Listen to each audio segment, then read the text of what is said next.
Malaria is one of the most severe public health problems around the world. A vector-borne disease which claimed between 150 to 300 million lives in the 20th century alone. With 93% of the population at risk to malaria, India spends around one-third of its national health budget on malaria control. The country has relied significantly on one broad-spectrum insecticide, dichloro-diphenyl trichloroethane or DDT. DDT is highly effective in the management of malaria.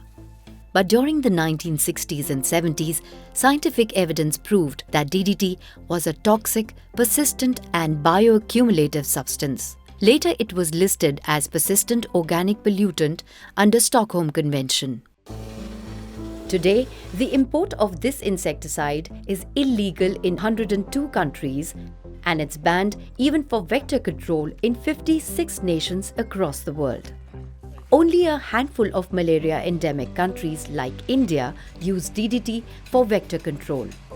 Countries that are party to the Stockholm Convention on Persistent Organic Pollutants can only produce and/or use DDT for disease vector control, in accordance with the World Health Organization recommendations and guidelines on the use of DDT, and when locally safe, effective, and affordable alternatives are not available. Despite India's reliance, the country is committed to phase out the usage of DDT and replace it with environmentally friendly and economically viable alternatives.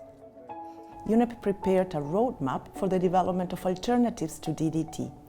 The roadmap really guides at all scales for a sustainable transition away from DDT and towards safe, effective, affordable, and environmentally sound alternatives.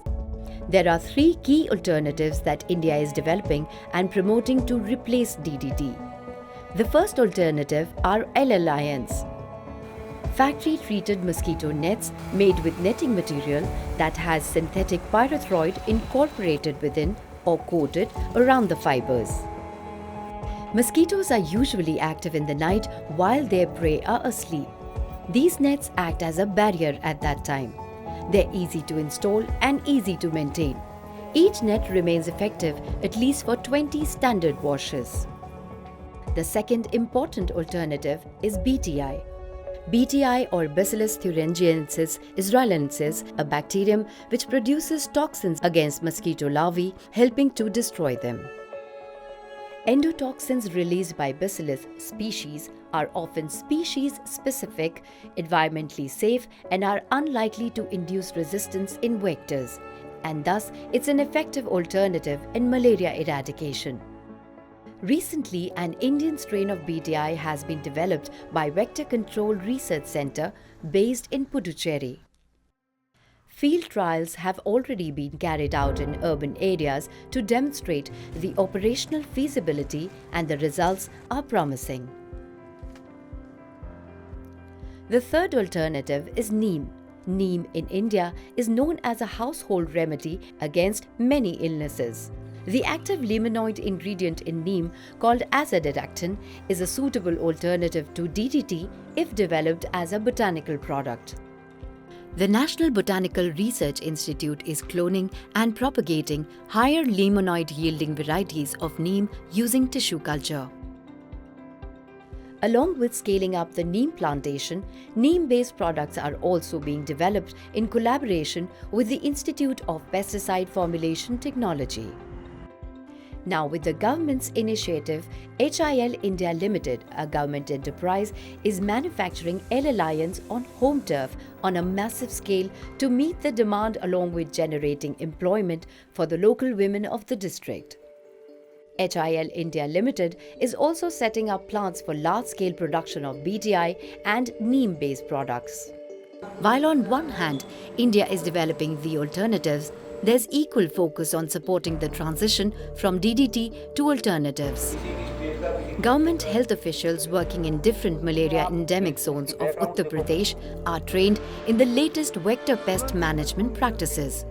The training is led by Nagpur-based research organization, the National Environment Engineering Research Institute, otherwise known as CSIR, NEERI. When alternatives to DDT were developed, NEERI was given a task. We had to work for the development of modules for the training of the trainers across the India for use of non-DDT alternatives for mosquito control or vector control in general.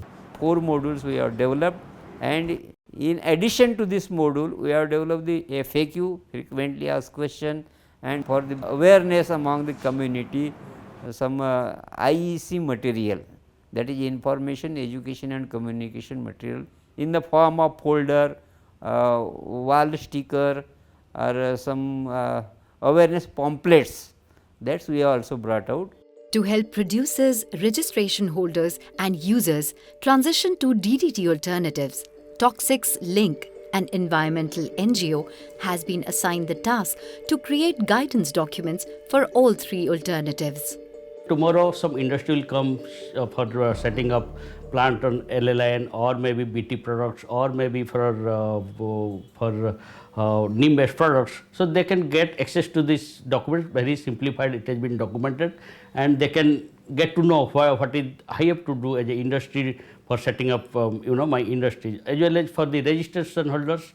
They can get to know what are the regulations, what are the policies in place. Users also come to know how it will use it, how it can be disposed. So we have prepared a comprehensive note based on the existing regulation policies available in the country.